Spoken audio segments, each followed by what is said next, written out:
Thanks for helping out with that $1,000 draw today. $1,000 grand? $1,000 grand. Wouldn't it? No, it's $1,000 grand. It's $100,000, isn't it? $1,000 a million? Is it $1,000 grand? $1,000 a million. Is there such a word as $1,000? Well, you've just said it. Everything's it's okay. all right. Come here, the football last night. It was a bit of a pain, wasn't it? I don't want to be harsh on the players either, but we had it. We had it. We gave away. But I was going to post on socials. Our penalty was so light that I thought, right, the referee's going to try and balance this out, and he did. But he let a lot go. We were brilliant in the first half. Disappeared in the second half. Correct. Disappeared in the first half of extra time. And could have won it in the second half, and then penalties. Sure, what can you say? There's nothing you can do about penalties. Yeah, but in all fairness, they did put the shoulders out like that. Yeah, but that's the problem. You see, that's what's going to kill them because it was there. We had so many chances. We could have won that by 4 or 5. The annoying thing is Denmark's probably going to go and stuff them 5 or 6-0 on Tuesday, and it could have been us not getting stuffed but winning. And because I was questioning myself, I says, does that game still go ahead? And I said, well, people bought tickets for that game. So no, it's a friendly now. So the 2 losers play in a friendly on Tuesday, and then the 2 finalists play on. But Wales lost out in penalties too. Right. And Northern Ireland were excellent. They held off Italy for much of the game, but eventually they got through another time when we didn't get through, didn't they? Yeah, they did. But it would have been nice to see. They call them the Home Nations, don't they? It'd have been nice to see 3 of us in the finals. It'd been great. But sure, luck it. There you have it. It's just a game of footy, innit? Would have been good. On to the Euros, that's what I say. All right. So thanks, Lee. Have a great weekend. Have a good show. See you. I'm not going to speak to you tomorrow. I might see you Sunday. You're not going to speak to me tomorrow? Huffy pants. I'll chat to you. I'll still talk to you even though you talk to me. All right, look after yourself. A minute past 9, our Friday panel is assembling. But first, let's get a news update. It's over to Donald Kavanagh. Thank you, Greg. Good morning. Donegal County Council has granted conditional planning permission for a shop and forecourt close to the site of the Creasla tragedy over 3 years ago. 10 lives were lost when the explosion happened, among them that of 14-year-old Leona Harper, who was buying ice cream with her friend. Her mother, Donna, says the first they and other families knew of the decision was when they were contacted by the media, and they've had no contact from Donegal County Council. She says even if a memorial garden is developed on the site of the explosion itself, it'll be very difficult for her with a replica of the site of her daughter's death in Plainview close by. However, she says they've never had the chance to articulate that to the council. We've never had any discussions from anybody on anything like that. This is the second time now that we've found out through media that the application has even been passed in the first place. I understand that what people are saying, it's a different site. The sites are extremely close to one another. Also, as families have been trying to get the site of the explosion turned into a memorial garden. But if that ever happened, how on earth would you begin to sit there in a memorial garden with a replica right next door that close to you that killed your daughter in the first place? Uisce Éireann has confirmed that work will take place next week on Gola Island to enhance the alternative water supply currently serving the community there. A temporary water storage tank and small booster pump will be installed on the island pier, with Donegal County Council's existing facilities on the pier being used to pump water directly to properties. The water must be boiled before consumption. Uisce Éireann says it remains committed to repairing the permanent public water supply pipeline, which was damaged last year. Today, local councillor Micheál Colmagla Aspig and others are travelling to the island with Uisce Éireann personnel to examine how best that can be achieved. What I do believe is that there is a strong willingness by the Uisce Éireann staff here in Donegal to see that through. We'll be going into Gola along with Uisce Éireann, myself and others will be going into Gola to look at where it's best suited. Farmers in Northern Ireland say they're closely monitoring the situation in the Middle East and the impact on fertiliser supplies and prices in particular. The Iran war has seen fuel costs skyrocket in recent weeks. John McLenaghan is Deputy President of the Ulster Farmers Union. He runs a farm in County Derry. He says the effects are being felt on the ground, particularly in terms of fertiliser supplies. Fertiliser is made from the methane content of natural gas. We are very dependent on fertilisers, and it's at the worst possible time of year for us as farmers. This is the time of year when we start to apply those fertilisers to get our crops to grow. We're just finding they just do not have the supplies of fertiliser. Price is one thing, but actually when you don't have it, that actually is a far bigger issue. And vigils are taking place this evening for murdered mother of 2, Amy Doherty. One of them in Carndonagh, the 28-year-old from Derry, was the 30th woman to be killed in Northern Ireland since 2020. With more, here's Chelsea Keeley. In recent days, Amy Doherty has been remembered as a dedicated community carer whose children were the centre of her world. This evening, people will come to the Guildhall with candles and flowers in her memory, while other gatherings are happening elsewhere, including in Donegal and Armagh. Well, the forecast largely dry at first this morning, with sunny spells developing, scattered showers later. Some of the showers may turn heavy in the afternoon in top temperatures of 8 or 9 degrees Celsius. Westerly winds increasing moderate to fresh this afternoon, strong in western coastal areas, but they'll ease as we head into the evening. And that's Highland Radio News. We're back with news again at 10 o'clock. Check all the news on highlandradio.com. But for now, from the news team, good morning.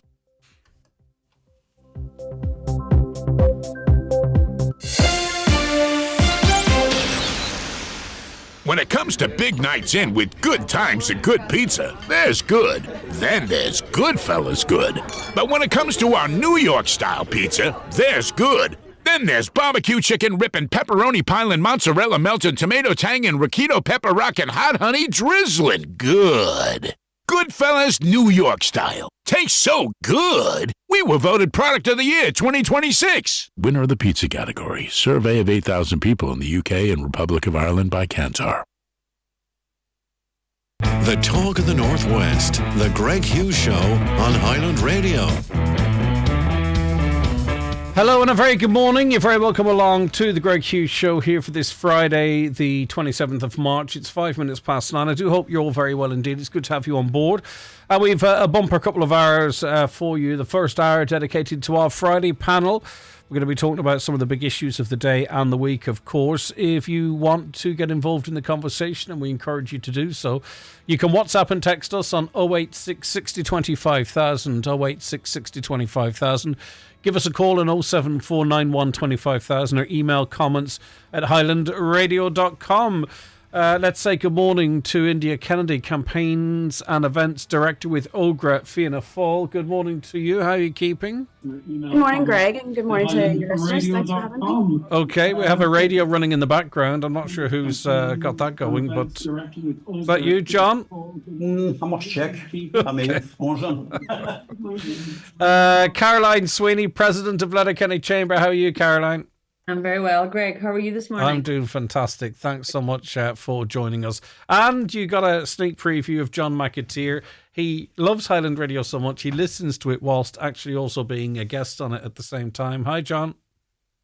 Good morning. How are you? Good to have you back on the programme. India, I'll start with you if that's all right.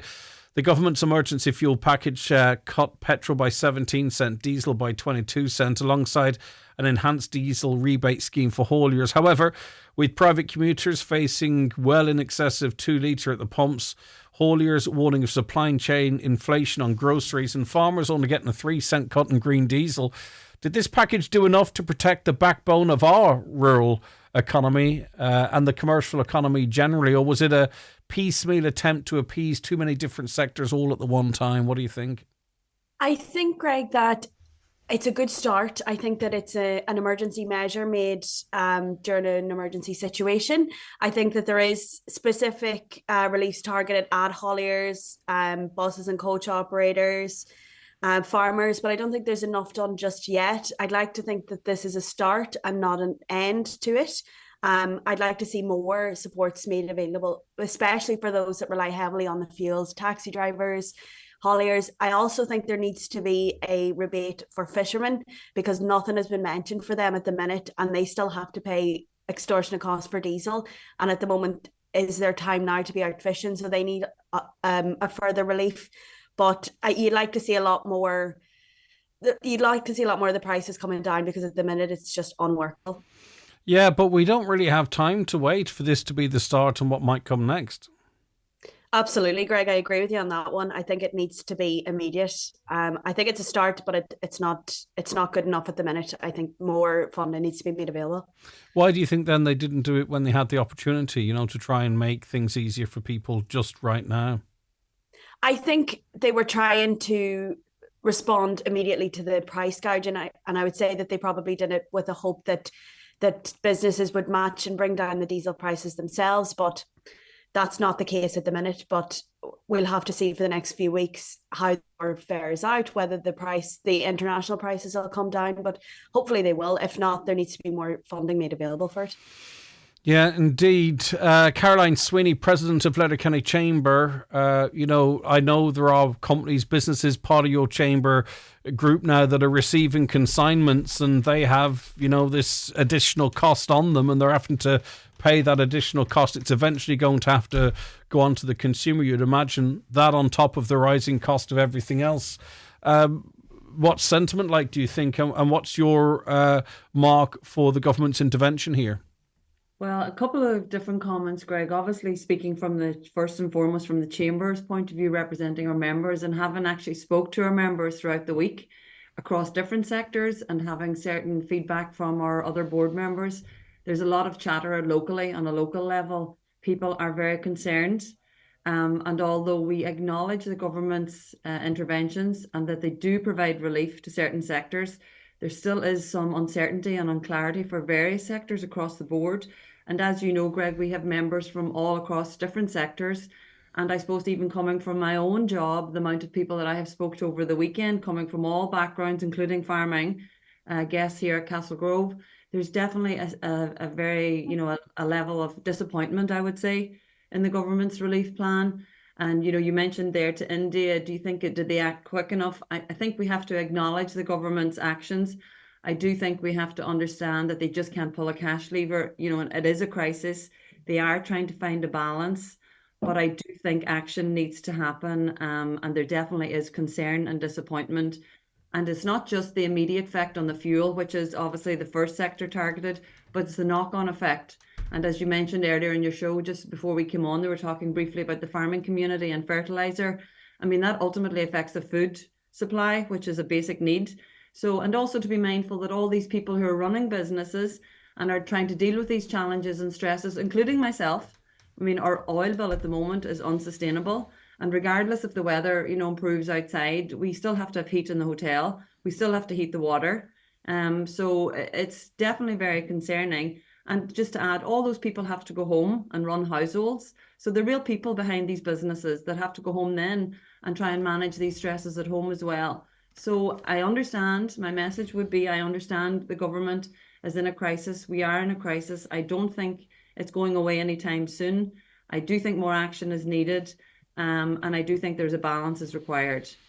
Yeah, but do we also have to be realistic and say such is the global impact of this? There's only so much any state can actually do to offset what we're talking about here, because I have a strong suspicion the worst of the oil price increases have not yet flushed through to start affecting us in any real sense.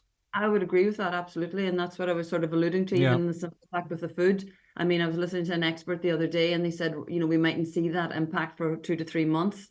Now we are at the end of week 5 in this situation, in this crisis. So, I do think there's going to be more knock-on effects. I do agree with you. That's what I sort of was referring to in the balance. There is an element where it's out of our control or out of the government's control. They're not responsible for that war. However, it is their responsibility to the citizens of Ireland to sort of put these relief packages in place, not only for the average household, but also for the business community, which is the backbone of our national economy. And it's critical. John McAteer, what do you think? More or less what I was saying on Wednesday, except that much more evidence there. Now, it was never going to come down 20 cents a litre, because as far back as last Friday, the wholesalers were signalling increases on Monday and Tuesday. They were offering the forecourts diesel at an increase of 19 cents a litre. It hasn't turned out to be quite that bad. I've been checking around last night and this morning. In some places it's down 10 cents, and that's going to be the height of it. It's expected to go back up next week again. And the 20 cent will be eroded by Easter, I would imagine. Some of it just depends where you get your fuel. It depends how much you can store. It's all of these things, and it depends when you last got your supply. That was a very poor effort, regardless of how you look at it, because the government knew more than anybody else that fuel is going up almost on a daily basis on a highly volatile global trading market, and the war is not showing any end at all in sight. It could be there for another month, another 2 months, but it could take another 6 to 8 months before things begin to come back to normal. The government's intervention will be eroded. Where do we go then? Why did they not cut VAT? by 4 or 5% and see how that went on a temporary basis. Because like this 20 cent... Yeah, but eventually, as you say, though, I mean, you're saying that you want everything front-loaded, but the correct way to handle public finances, would it not be, John, to see how things progress? It is such a volatile and fluid situation. You don't want to throw everything you have at it. Do you? Because you don't know how long this might go on for. And then you introduce these sweeping changes you talk of. That's a public expectation then. You can't withdraw it. This could run on, as you say yourself, for many, many months or years. And then what does the government do? It starts saying, well, the Exchequer's taking a hit. This is locked in. And, we're banjaxed. We're not banjaxed, no. We have a decent amount of money in the Exchequer over the next 6 months, a year. 250 million of an intervention was literally peanuts, because there are huge sectors of society who are not benefiting from it at all. Farmers, as you mentioned earlier on, are at the pin of their colour, and there's still 500,000 tonnes of fertiliser to be brought into the country. We don't have it. The prices, first of all, we don't know how it's going to get here. Secondly, it's going to go up in price. I really hope too, by the way, and I'd be interested in any farmers' comments in relation to this. I really hope fertiliser's not being stored now to be sold down the line at a higher price, even though it was bought in at a lower price, because that would just be an insult to injury for the farming community. But I'm sure it's not happening. We don't actually have much detail about that, but what we do understand is that fuel, there is no price gouging proven. It's not happening. It's the volatility of the international markets on which our fuel purchases are based. And, the forecourts are already subsidising by a couple of cents. They have very little out of it. They have about less than 4%. The suppliers have about 34% or thereabouts. They're subsidising it by 8 cents. So you can see where it should be at.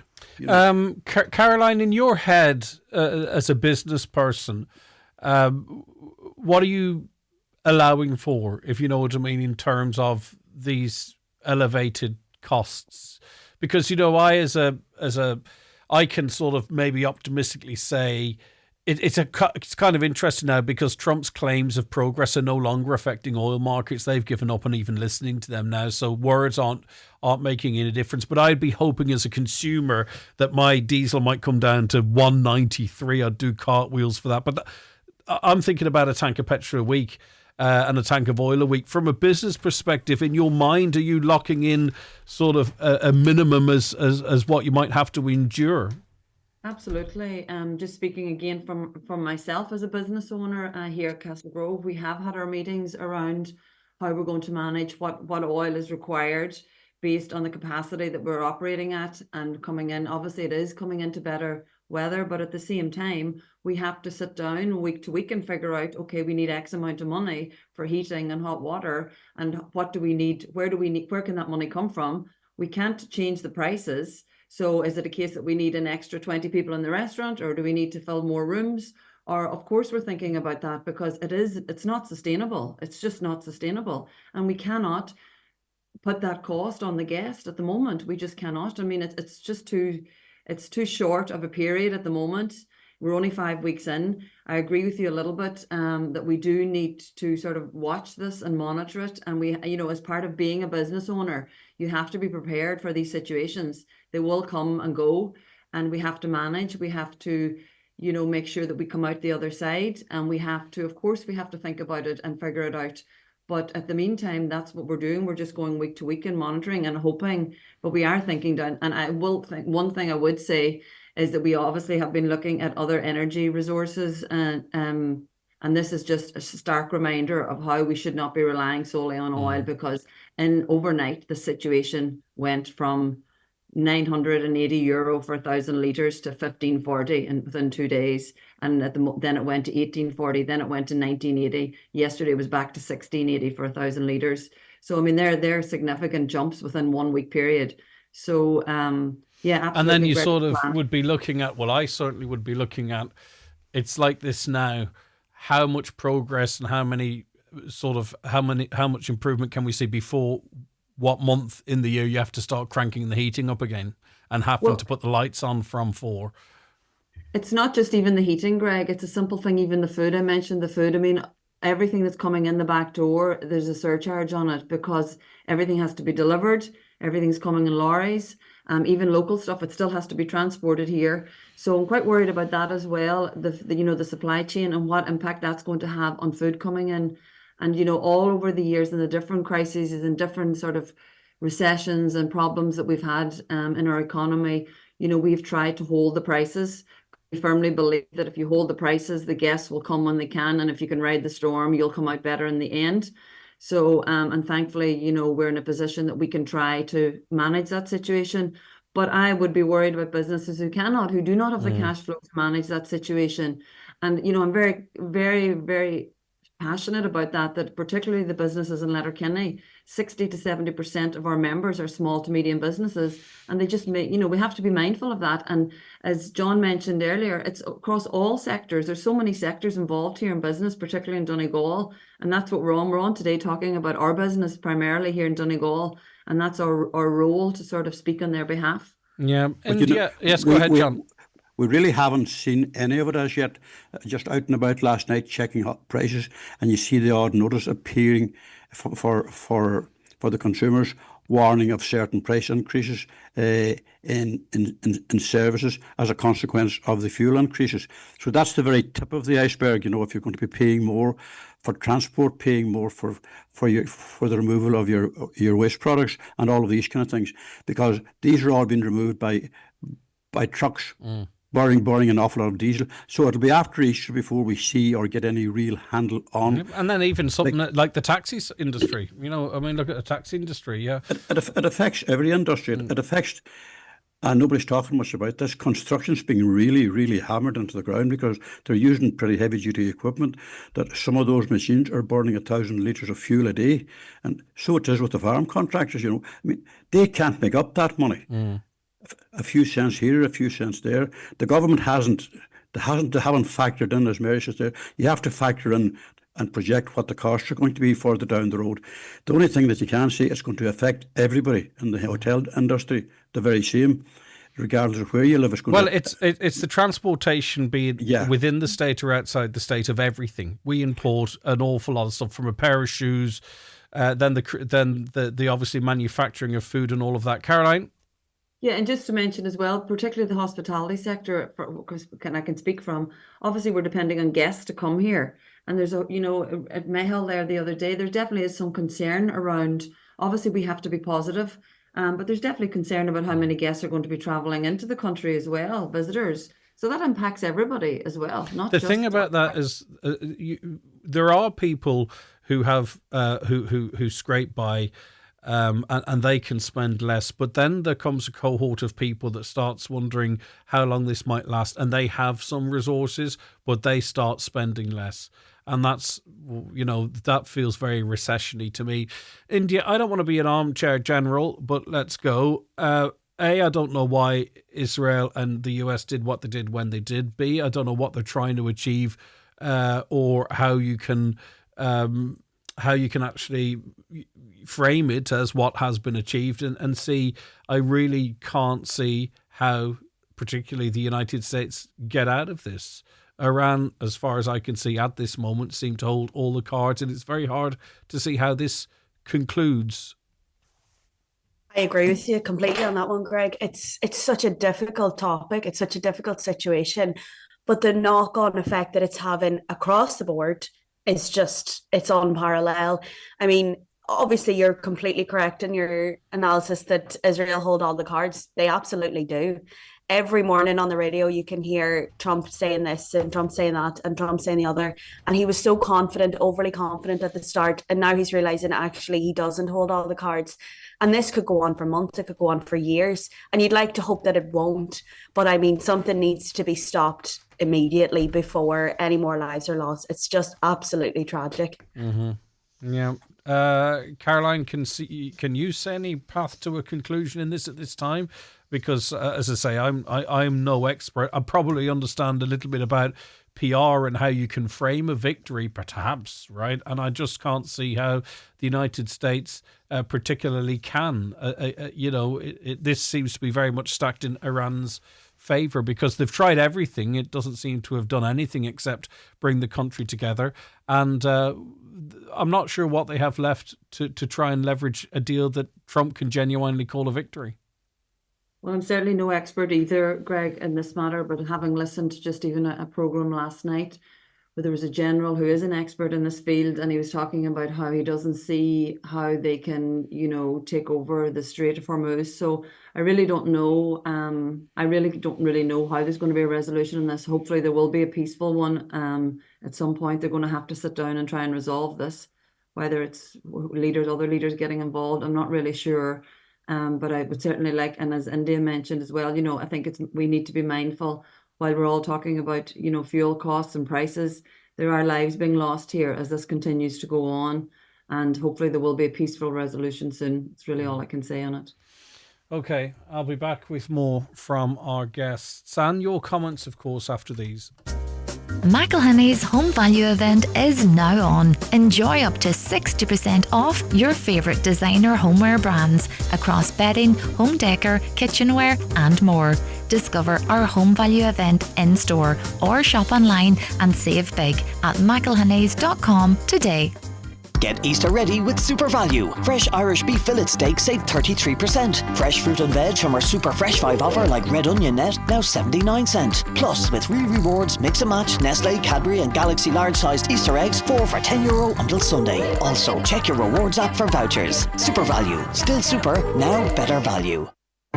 Why leave the magic moments and great scenes you've captured sitting on your phone when you can have them printed at McGee's Chemist? Using McGee's website or one of their in-store kiosks, you just upload your photos, select the ones you want and have them printed instantly within an hour, or use the 24-hour service.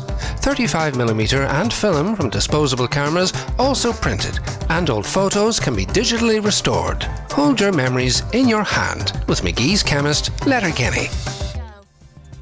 Looking for a career in Donegal with real purpose? Tata Consultancy Services, awarded Top Employer by the Top Employers Institute, are hiring customer service professionals. Enjoy a competitive package with full training provided. Grow your tech career right here in Donegal. Apply now at tcscareers.ie. That's tcscareers.ie. Looking for a flexible, affordable home improvement loan? For your dream kitchen, bedroom or bathroom at B&S Credit Union, we're here to help. Our competitive Renovate loan is now available for loans up to €100,000. Visit our website at bnscu.ie or free phone 1800 290 390, where our dedicated and experienced loans team will be delighted to help you. Loans are subject to approval. Terms and conditions apply. B&S Credit Union Limited is regulated by the Central Bank of Ireland. Highland Radio Time Checks brought to you by EirGrid, the operator and developer of Ireland's electricity grid. EirGrid, powering up communities, powering up Ireland. The time is 9:27, bringing in some listeners' comments here. Good morning, Greg. The carbon tax has to go, yet no one will even think about removing it. It's having no effect on habit. Need that woman said they have no lever. They've lots of levers for money for other countries. This is our money, not government money. We have a rainy day fund. Why isn't it used? As it's a rainy day for lots of people. We also have the Apple money. The Apple money has been spent 1 million times over, if the truth be told. But this is not unique to this country. In other countries, they're already rationing fuel as well. So it's not necessarily one particular country mishandling it in inverted commas. Of the 60 cent per litre price increase, the government get over 60% of that. So that's 36%. 36 cent per litre. They gave 20 cent per litre back, so we're happy to keep 16 cent per litre profit on the increase, part of the price alone, on top of the 130 per litre they were getting before this. Slap in the face to the Irish trying to heat their homes, says a listener. It is quite regrettable and can't be overstated, the disappointment that nothing was done in terms of home heating oil. Caroline, I'm sure you would agree in relation to that.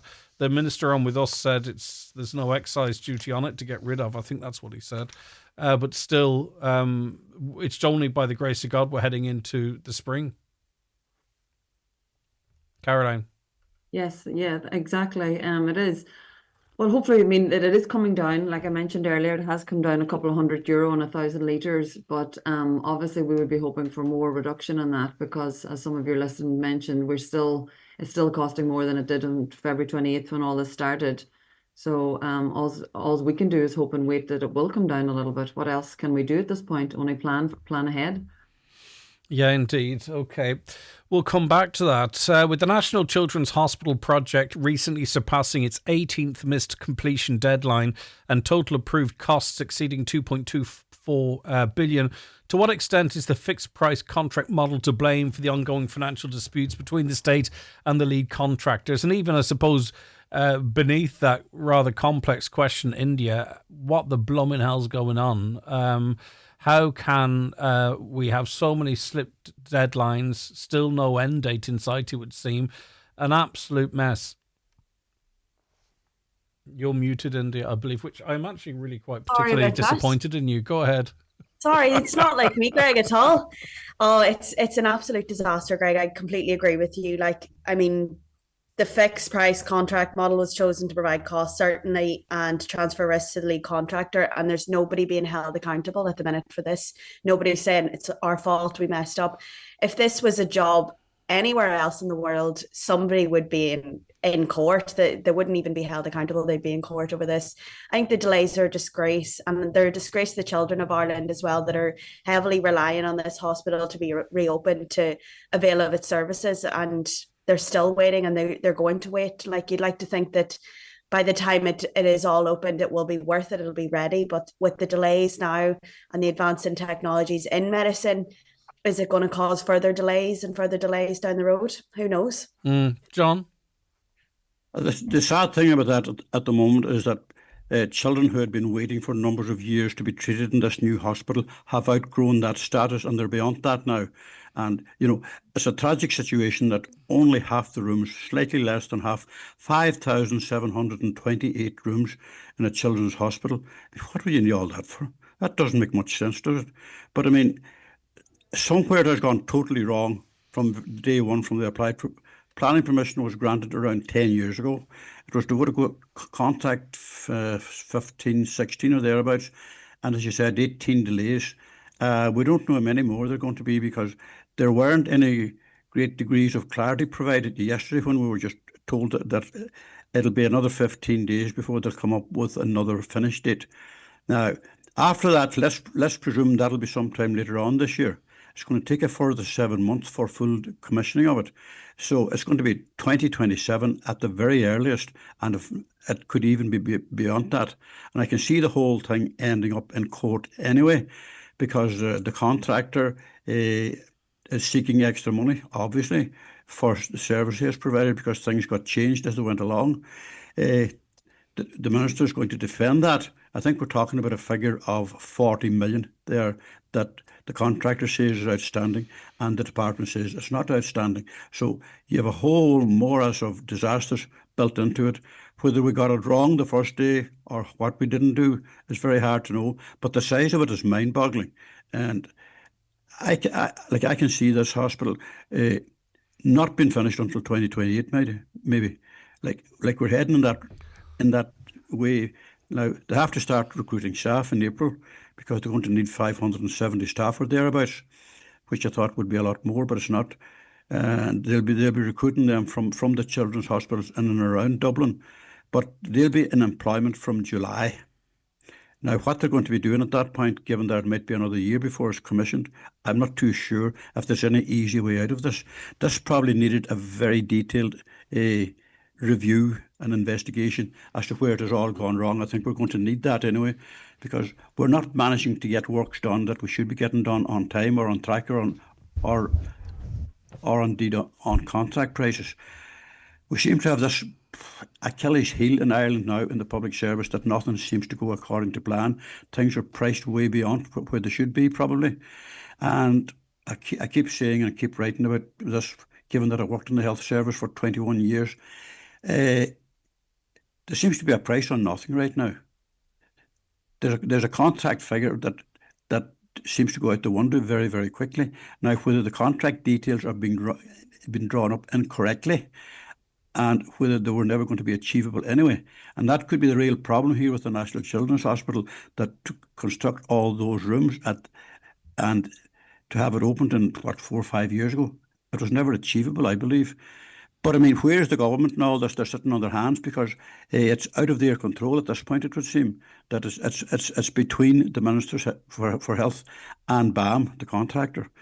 And it's the children of Ireland who are waiting, who are paying that big price. And it should not have happened that way. It's easy for us sitting here to criticise this, but there's so many government jobs way over contract, and there's never been a proper investigation into why that's happening. That's it. You see, there's no assurances as to we know what happened and how we can make sure this doesn't happen again. I mean, we're still awarding contracts to the same company. Yeah, but we're awarding contracts to many other companies as well that all come in on time and on scale.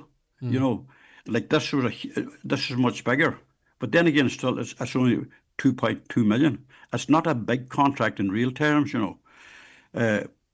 Like for a country the size of ours, for a hospital that size, way back 10, 12 years ago, 650,000 was the contract price. That never seemed realistic. It just never did seem realistic. 1 million didn't seem realistic. But somewhere around 1 million might have been more realistic, but now it's 2.5 times that. And we're never going to get answers to this unless somebody comes in here, and we probably can't afford that anyway. And there's a full root and branch review of every aspect and every stage of design and planning, because it would seem there a couple of years back. That sounds to me like a project that could end up costing another couple of billion and achieving nothing. Easily. Now the ventilation shafts are too noisy. A couple of years ago, there was equipment that was no longer seen fit for purpose because the regulations had been upgraded. And like a long-term project like that that's going on for 10 years, this is going to keep happening and happening all over again, you know. And I just feel sorry for those families who have children waiting to be treated in that new hospital, because they could be waiting a long, long time. Yeah, Caroline? I would agree there with what John, that was sort of my take on it as well. Personally, you know, let's get this job done. It's too long. There clearly has been issues in the procurement process. There are clearly issues on timeline, completion deadlines. Obviously, there's a lot of learns, and I hope the learns will be there. But first and foremost, get the job done. There are children waiting, families waiting. The impact of this. We need this hospital finished. And as John said there, as time goes on, not only is there a significant cost continuously, but technology things are changing. Everything's changing. So the more time delays there are, the more changes and the more cost ultimately. And at the end of the day, that are vulnerable. Our children are waiting on, their families need this hospital. We need to get it done. These people need to come together. They need to resolve it. I know the minister says she's going to, in a statement there the other day, that she's going to sort of meet the resources and get it done. But they really do need to figure this out and get it done. There are plenty of experts in this field. Yeah, okay, back with you. Yes, go ahead, John, please. It's probably outside of the minister's control at this point. She inherited this from previous ministers, including Simon Harris, back in the day when he was the health minister. But we have never got on top of this job. And I think that's indicative of public service spending. It needs to be reined in, and much more stringent regulations applied to every aspect of it. Because I mean, if you have a contractor now that's so many years on the job, there's 560 workers on site all the time. The minister wants more workers on site to get it finished. He probably is not going to budge on that. So within that, there needs to be a third-party intervention there at some level, and with some more insight into how quickly we can get it resolved. Because if BAM keep making this demand to be paid, and I'm not saying they're right or wrong because I wouldn't have a clue, but if the minister is refusing that, then you're stuck with a 40 million black hole. That's never going to, all that is going to do is increase and increase all over again. And we could be talking about this time next year again. I think we might be, actually. And we might not have made very much progress. But all the while, the children of the nation who are waiting for this are going to go on waiting, and probably their condition is not going to improve. I'm thinking of scoliosis and things like that there. And it's an absolute disgrace that this situation has been allowed to develop. And it's just, nobody seems to be actually in control, or nobody can put their hand up and say, I am responsible for that. I mean, that would never, and you would know this, Caroline, if you're running a business, you are, out in Castle Grove. If something goes wrong, somebody has to account for it to make sure it doesn't happen again. It's the same in our own business in Muffler there. Well, the business wouldn't last without a chain of responsibility or a chain of command. It simply wouldn't. You couldn't have a situation whereby, someone completely cocked up a massive order and no one was going to take responsibility, because ultimately how could you ensure that that person was no longer responsible for that type of stuff, or that it wouldn't happen again? And we're talking about this on a national multi-billion euro scale. But is that not the problem within the public service, that really it's all about spending money, and when things go wrong, nobody is held accountable and things move on to the next catastrophe. We've seen that in the government's own spending around Leinster House with bike sheds and all this kind of stuff, and there seems to be no limit to the amount of money that's needed. And do we ever learn any lessons from it? Okay. The answer is we don't. Back with more after the break.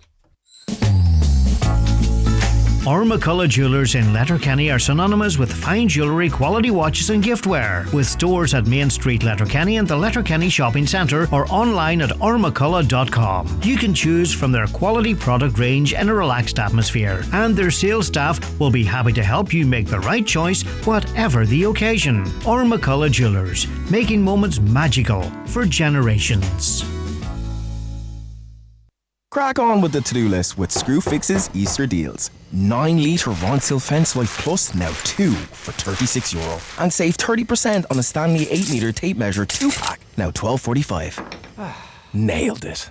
Shop now online, in-store or on the app. Screwfix, no stopping you. Visit screwfix.ie for full T's and C's. How are you protected when using regulated financial services? Whether you are making a payment, seeking financial advice, buying insurance, or applying for a mortgage, the Consumer Protection Code is designed to ensure you receive fair treatment, clear information, and real protections whenever you need them. The Consumer Protection Code. For clarity, for informed decision making, for you. Find out more at centralbank.ie/code. Clamp down on armchair farmers. For more in your Irish Farmers Journal, here's our editor, Adam Woods. We reveal how Brussels wants to target payments to active farmers. Payment entitlements scrapped for next cap. EU wants new farmer pension system. Government advised to pay farmers for nature restoration. Worrying drop in cattle numbers at mart sales. Plus, farmers forced to sell cattle to pay off drug debts. Investigation finds. Get the Irish Farmers Journal today, in stores or subscribe online. You cannot afford to miss it. Hi, Michael Murphy here. We have everything you need to gear up for GA this year. Get your hands on the brand new Donegal GA jersey, available in men's, ladies and kids.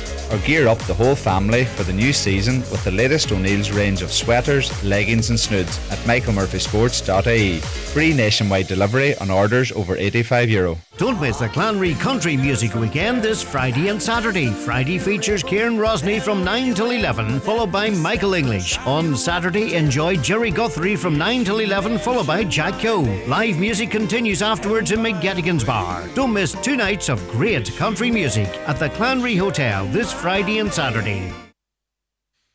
A texter says 30 women in Northern Ireland have been killed since 2020. Why are we failing to protect women and children? This the day after Amy was laid to rest following her very tragic death at the weekend, her murder last weekend. India, a lot of listeners sort of looking for views in relation to this. Is something seriously amiss? And let me say, every time we talk about this, people want to point out that men are victims of domestic violence too, and of course they are, but we're talking about 30 women dead in the space of 26 years in 6 counties.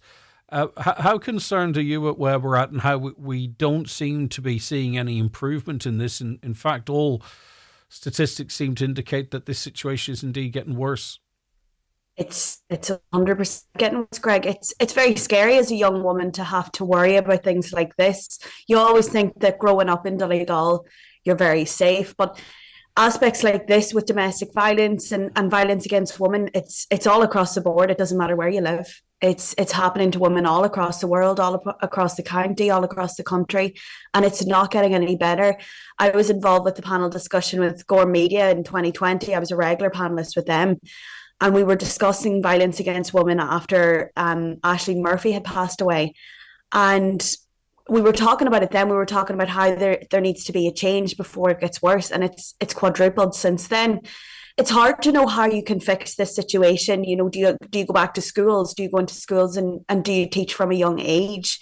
Because it's very difficult to teach a child something and then they'll go home and they'll see what they think is normal in their household, and try and get them to differentiate between what is real at home and what's real in the real world. And then you have the whole online aspect and the treatment of women online through various sites. That has a massive role to play in it as well. But it's so hard to know how you can stop this. But, you know, as a young woman, it's something that I'm very concerned about. But as someone with a brother, you know, he has to grow up in that world. He has to be aware that there's also aspects of false accusations too that can ruin a man's life. It's not all men, but there's a lot of men that have a lot of things to be held accountable for, and there's a lot more education. I think education is the biggest thing. Yeah, and I think men, and I'm not talking about anyone, but I think men need to be more secure about themselves. And when we're talking about things like this, obviously it's not all men. Clearly it's not, but that doesn't mean, because you know, you should know that people should be confident enough in themselves that this isn't me. They're not talking about me. This is a bigger issue. John, what's your views in relation to this? It's just like, because I mean, obviously we're seeing the awful case in Northern Ireland and the figures from Northern Ireland. This is all over the place. You'll know yourself from conversations with Gardaí at the weekends. A lot of their calls, domestic calls, are domestic abuse. You know, there have been cases of murders, but there's also lots of cases of, you know, very serious injury that aren't reported as domestic abuse instances. It's getting worse and worse and worse, it feels. Well, it doesn't feel, it's actually provable. What strikes me about those situations is the barbarity and the sheer violence used against women. This is absolutely and totally out of control. And Diana referenced Ashley Murphy, which is very good, because, you know, there was so much going to be put in place to protect women, and all of these plans and ideas. Has any progress been made on any one of them? Do we have protection for women at all that is safe for them to go out at night? When you have that level, you just look at the court cases. The amount of violence in the home is absolutely brutal as well. Now, there has to be a much bigger societal dimension to all of this, you know. Is it drug related? You know, have we any statistics at all on drug use or abuse in the home? Probably not. But I mean, the situation has got much, much worse, and I'm afraid we're not tackling it in any coherent manner, or we don't seem to have any particular policies in place. Do we have any enforcement in place that where there is a risk of violence, that is going to be tackled before it develops into something serious? You know, murders probably can be prevented if the situation is tackled in time. I know that there's going to be these crazy murders, but the state seems to be failing women, and failing them very, very badly. And I'm sad to be sitting here saying this in 1926, but I think things are much more serious now. And then, Diana, you're out there as a young woman. You probably see it a lot more than we do, you know. Absolutely, yeah. Caroline? Sorry, Indy, come back in there, please. Oh, I just wanted to come in to say, obviously I mentioned Ashley Murphy. After Ashley Murphy passed away, we all kind of talked amongst ourselves about it. And I remember on the Friday morning, I went to walk Merva Beach. You know it well yourself, Greg. And never have I ever felt in any way unsafe on that beach. And that was the first day that I said, God, I'm not actually safe. If she can't even go for a run in her own hometown, I'm not safe to go for a walk on Merva Beach. What I find I find also quite strange as well is that we live in a society where the likes of that HT Tiki Toki or whatever his name is, or the Tate Brothers or whatever, that it's up for debate whether or not their attitudes and their language is okay or not. Yeah. Like the fact that people will argue that, no, that's okay, that's what we need, that's the type of men we need now. And others will go, no, they're absolutely... The fact that the kind of language they use and the way they speak of women is up for debate is really quite remarkable. And I'm not trying to be all holier than thou, but it really is really quite remarkable. That it's not straight off, no, you can't you can't be given a platform to speak to young lads like that, or even to young girls who then maybe have some unrealistic. But where does social media play into this? Because you can seem to be fit to use and abuse social media, where you couldn't get away with it elsewhere. Why has that not been tackled, or is that a part of the issue? Well, it's tied up with free speech, you see, and as soon as you come for any element of what's said on social media, you're coming for free speech, and we know what the US administration think of that, for an example. There is a price for free speech, and that's being responsible. Otherwise, you end up on a libel charge or in court. But if it's on social media, nothing happens. And we're talking about this for 20 years because social media has got worse and worse, and it's got more abusive, because people are allowed to do that. Or are we allowed to see it? Was it always happening anyways? Was these were toxic masculine influencers there previously in the schoolyard or in the pub or at the sports hall, but we're actually now seeing them because they're on a public platform? Because I was working in the community and mental health issues way back in the mid-1980s. We were dealing with small bits of abuse, but nothing at all on the scale that's there now. It was, you might have a caseload of 400 or 500 clients in the year. You mightn't get 2 cases of it, and you were fit to resolve it. It was just a lot of misunderstanding and not enough money about the house, and a bit of poverty and a bit of drinking. But this has got to a whole new level of absolute madness and violence. It's not enough to abuse a woman, but to literally destroy her whole body. Caroline Sweeney, what's your view? Yeah, I think it's shocking just listening to everybody here. I mean, it's definitely shocking what's happening, and I do think part of society is changing, of course. And I think the levels, and I just, I'm listening there to you even, Greg, and I'm thinking, I wonder, did some of this go on previously? And then I heard John's take on it there, and we just weren't aware of it. We weren't so educated on it. But I think a big part is, and it's not just women. I know we're talking about women specifically here, but it's violence in general. And I think, we need to, starting from in schools, an education piece around the respect. I think there might be a lot of other mental health problems perhaps involved. I'm not an expert in this field by any means. It's just my opinion. But I definitely think, there needs to be more maybe legislation around it. People need to be held accountable when these things, these things shouldn't get to the level of murder. They shouldn't get that far. Things should be dealt with. There should be systems in place to prevent, to protect, before it gets that far. Because, the stats... Yeah, but you have fantastic organisations in Donegal here, Donegal Domestic Violence Services, Lifeline, Inishowen, etc. They're struggling for accommodation to meet the needs that are there. I presume they could do with more resources for more outreach, more counselling. They're doing great things in relation to that. But they are 2 organisations that are very busy. In Donegal, we have the Gardaí take domestic violence incredibly serious, and there's some fantastic people working in domestic violence services. So I'm not saying there's not enough there, but that is there.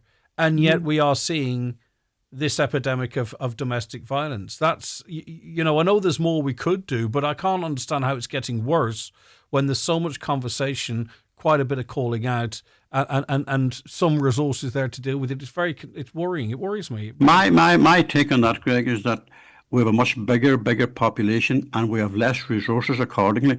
Remember that the population has grown by 2 million since 1990. The services needed haven't kept pace with that. Let that be in hospital, mental health care, or counselling, or any of those things. But there's a big shortage of social workers. There's a big shortage of all health professionals. Yeah. So, the other thing that we have a huge shortage of is we have really very little enforcement on any issue in Ireland. We don't have enough Gardaí for starters. Gardaí do a massive role, because they're at the coalface of these issues. They're going to be the first people to be called there. They're to be to the family home, and they're there to keep the peace. Okay. They may be very good in many other ways, but we don't have the skilled personnel where these people can be brought to see and get counselling. It's not there. India. I just want to come in and say, Caroline mentioned about legislation. Coco's law and Jenny's law are 2 laws that are being 2 pieces of legislation that are being implemented at the minute to protect against violence against women and violence against men. Well, they're not really. There's a lot of foot dragging going on there. Yeah, but you'd like to think that legislations like that they might not change. Like, I think. Well, a register of offenders would be useful, but we're taking forever to put it into place.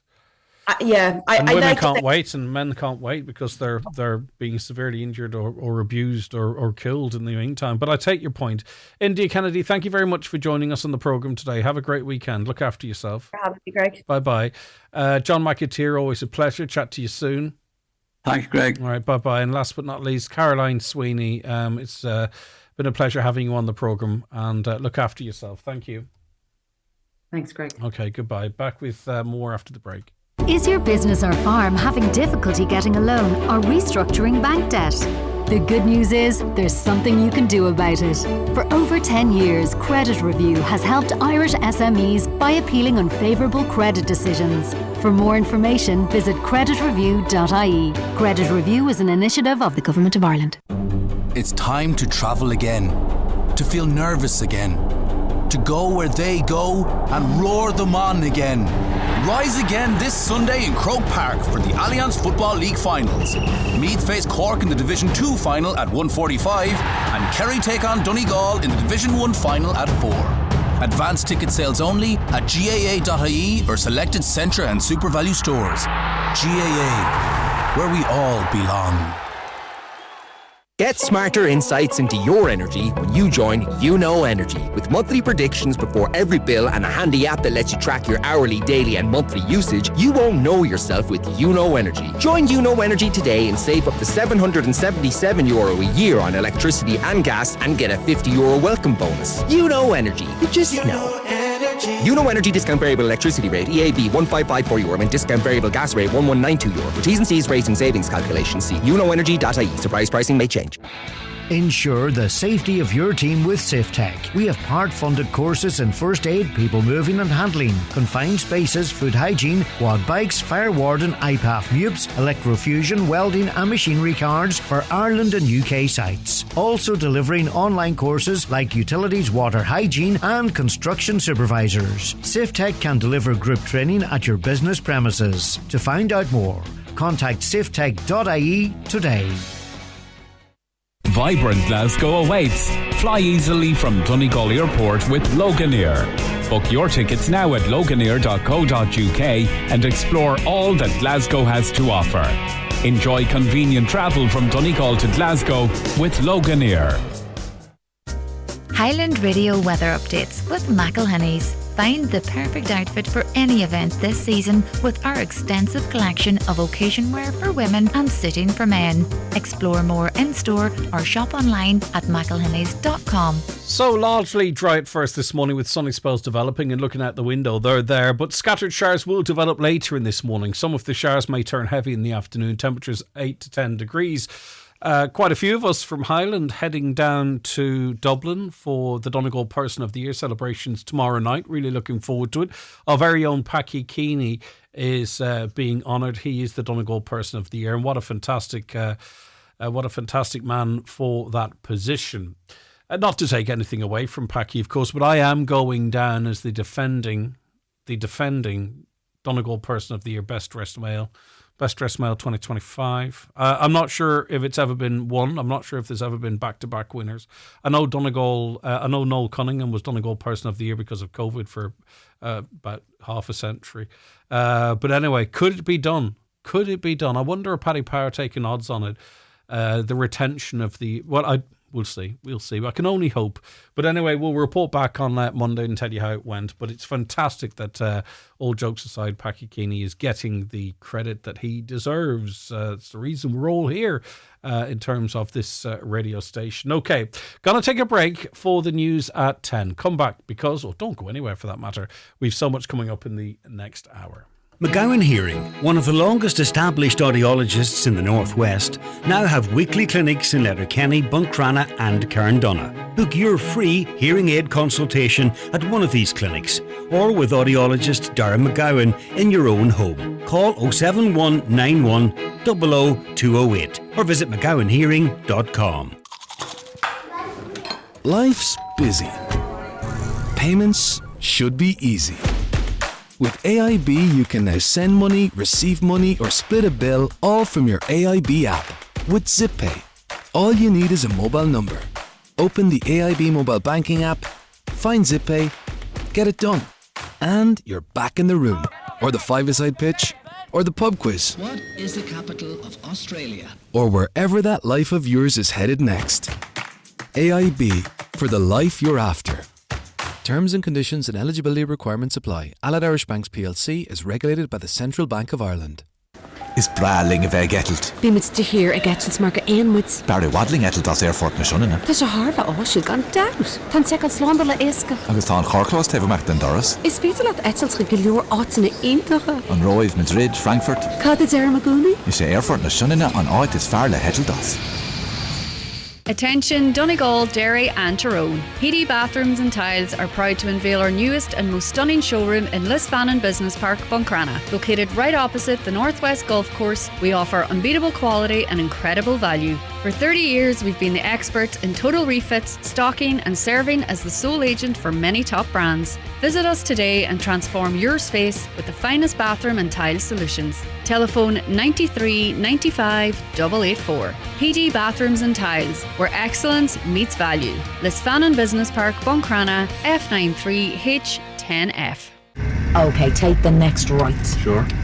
Not this right, the next right. This is the next right. Watch out! I meant the next right after this right. What? For when a right turn becomes a wrong turn. Get car insurance you can be confident in with An Post Insurance. Go to onpostinsurance.ie or call us today. Acceptance criteria, terms and conditions apply. One Direct Ireland Limited trading as An Post Insurance is regulated by the Central Bank of Ireland. One Direct Ireland Limited is a wholly owned subsidiary of An Post. Best price online. Live, on air, online and on the Highland Radio app. This is Highland Radio News. Good morning, it's 10 o'clock. Donald Kavanagh at the News Desk. Donegal County Council has granted conditional planning permission for a shop and forecourt close to the site of the Creaslet tragedy over 3 years ago. 10 lives were lost when the explosion happened, among them that of 14-year-old Leona Harper. Her mother Donna says the first they and other families knew of this latest decision was when they were contacted by the media, and they've had no contact from Donegal County Council. She says even if a memorial garden is developed on the site of the explosion itself, it'll be very difficult for her with a replica of the site of her daughter's death in plain view close by. However, she says they've not had the chance to articulate that to the council. We've never had any discussions from anybody on anything like that. This is the second time now that we've found out through media that the application has even been passed in the first place. I understand that what people are saying, it's a different site. The sites are extremely close to one another. Also, as families have been trying to get the site of the explosion turned into a memorial garden. But if that ever happened, how on earth would you begin to sit there in a memorial garden with a replica right next door that close to you? And Donna Harper will be appearing as a guest on the show with Greg very shortly. Uisce Éireann has confirmed work will take place next week on Gola Island to enhance the alternative water supply currently serving the community. A temporary water storage tank and small booster pump are to be installed on the island pier, with Donegal County Council's existing facilities on the pier being used to pump water directly to properties. However, Uisce Éireann is stressing that water must be boiled before consumption. They say they're committed to repairing the permanent public water supply pipeline, which was damaged last year. At the moment, local councillor Micheál Culmaglaspag and others are en route to the island with Uisce Éireann personnel to examine how best that can be achieved. What I do believe is that there is a strong willingness by the Uisce Éireann staff here in Donegal to see that through. We'll be going into Gola along with Uisce Éireann, myself and others will be going into Gola to look at where it's best suited. More than 1,200 driving tests have been cancelled in the past 2 weeks across the country. The RSA says the appointments were affected after new rules requiring proof of insurance came into effect. That means around 1 in 10 tests could not go ahead during that period. That's according to figures in today's Irish Daily Mail. Changes were introduced following discussions with Forsa over concerns that testers were working in uninsured vehicles. Vigils are taking place later today for murdered mother of two, Amy Doherty, one of them in Carndonagh. The 28-year-old from Derry was the 30th woman to be killed in Northern Ireland since 2020. With more, here's Here's Chelsea Keeley. In recent days, Amy Doherty has been remembered as a dedicated community carer whose children were the centre of her world. Yesterday at Amy's funeral, mourners heard how she had a magnetic personality and showed great kindness as a care worker through the COVID pandemic. This evening, people will come to the Guildhall with candles and flowers in her memory, while other gatherings are happening elsewhere, including in Donegal and Armagh. Farmers in Northern Ireland say they're closely monitoring the situation in the Middle East and the impact of the conflict there on fertiliser supplies and prices in particular. The Iran war has seen fuel costs skyrocket in recent weeks. John McClenaghan is the Deputy President of the Ulster Farmers Union. He runs a farm in County Derry, and he says the effects are being felt on the ground. Fertiliser is made from the methane content of natural gas. We are very dependent on fertilisers, and it's at the worst possible time of year for us as farmers. This is the time of year when we start to apply those fertilisers to get our crops to grow. We're just finding they just do not have the supplies of fertiliser. Price is one thing, but actually when you don't have it, that actually is a far bigger issue.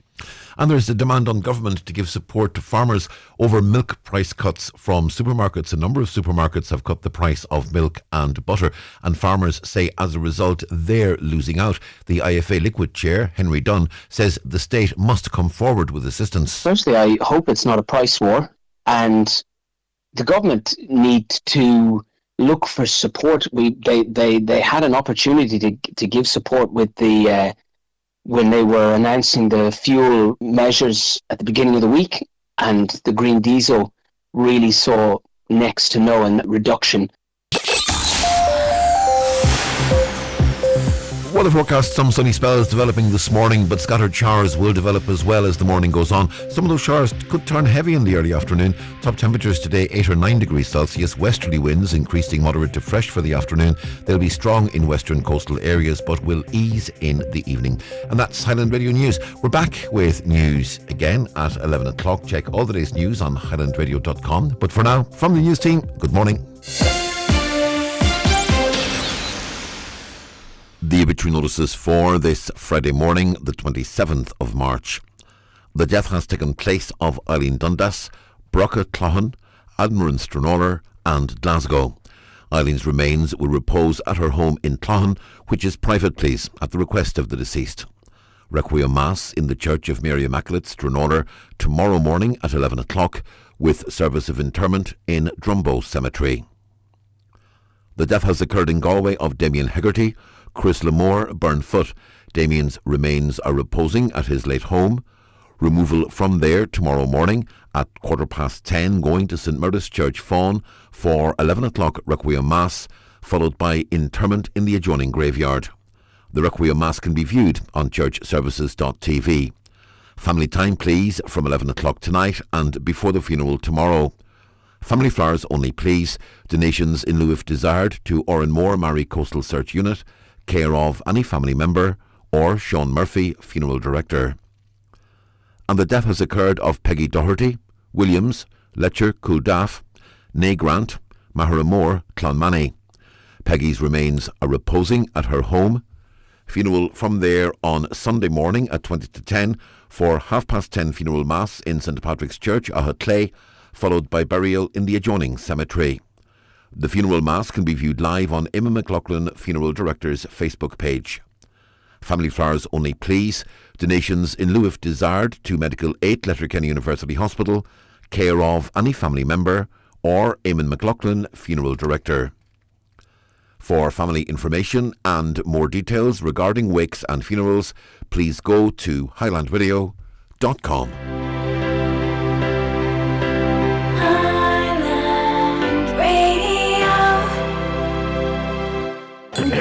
Could I just raise a glass to the wondrous creature who's brought us this fine Easter spread? The succulent Irish lamb, or salmon for the fish fans, the cauliflower cheese and creamy colcannon, and of course, for all the eggs provided. We'll never know how you do it all, or quite frankly, who you are. But to you, Easter Bunny, we say cheers. Hear, hear. Getting in everything for Easter is easy. Stopping the bunny getting all the credit, quite another thing. Easter with Aldi. It's not complicated.